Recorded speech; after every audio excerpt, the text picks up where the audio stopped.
mo kọ́ nílé mo kálejò ọmọdé ilé mo kí yín àgbà ilé mo kí yín o àníírí ń gbé sọnù bí ó ṣe bí ọmọ o gbogbo ọmọ Yorùbá mo kí yín àtẹni tí èso ọmọ Yorùbá mo kí yín o àtẹni tó gbédè Yorùbá tí èsè Yorùbá gbogbo yín mo kí ọyẹ wá nǹkan fìdílé tàbí kẹ fìdílé nǹkan ewé ko ewé yìí àwọn àgbàlagbà máa pè ní ọ̀gẹ̀gẹ̀ igi àgùnlà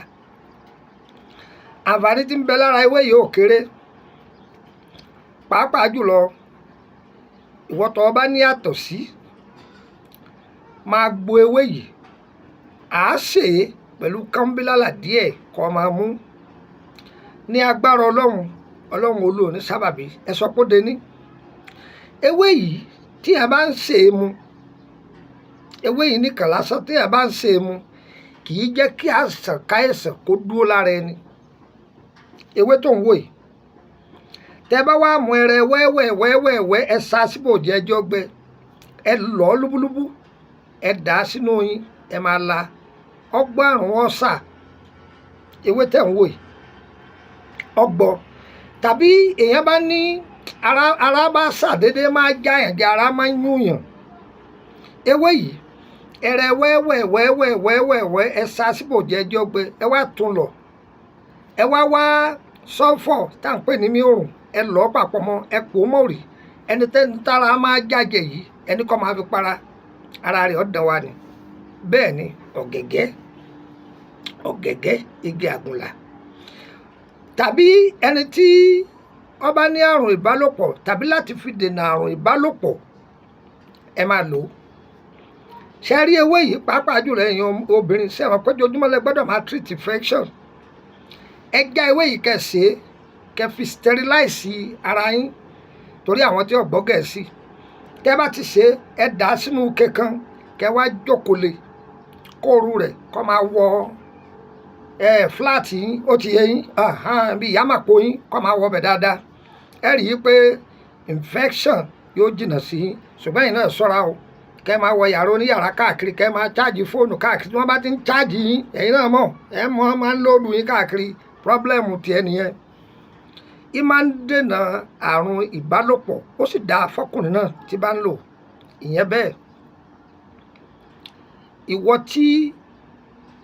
ọ sábà máa gbé nǹkan òèrì gbé tó bá tún gbé òèrì sọ̀kalẹ̀ tó bá tún sọ̀kalẹ̀ wọn èé jẹ́ kó lò ó ewé ìyá àwọn àgbàlagbà máa lò ó fún àṣeyọrí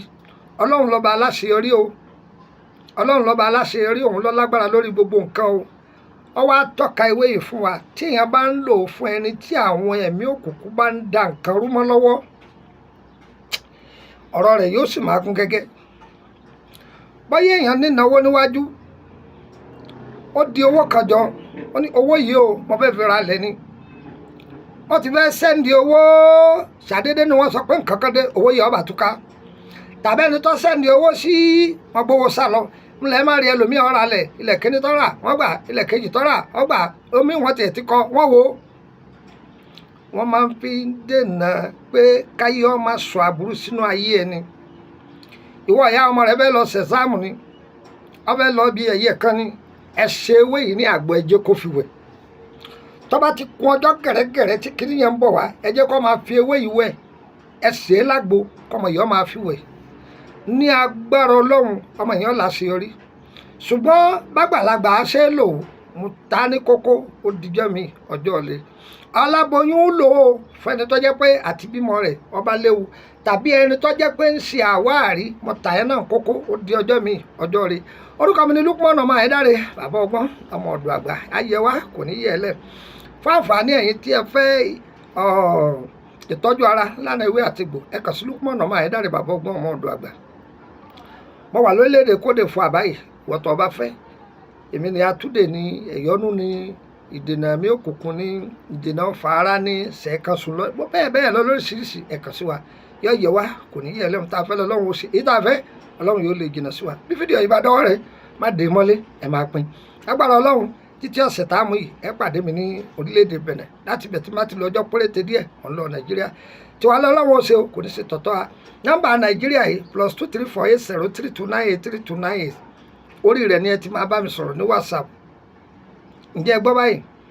nọ́mbà Bẹ̀nẹ̀ yìí ó wà fáwọn tó wà lórílẹ̀‐èdè Bẹ̀nẹ̀ tí wọ́n fẹ́ pè mí direct +229 54651928 tí wàá lọ́wọ́ ó ṣe kò ní ṣe tọ̀tá wa.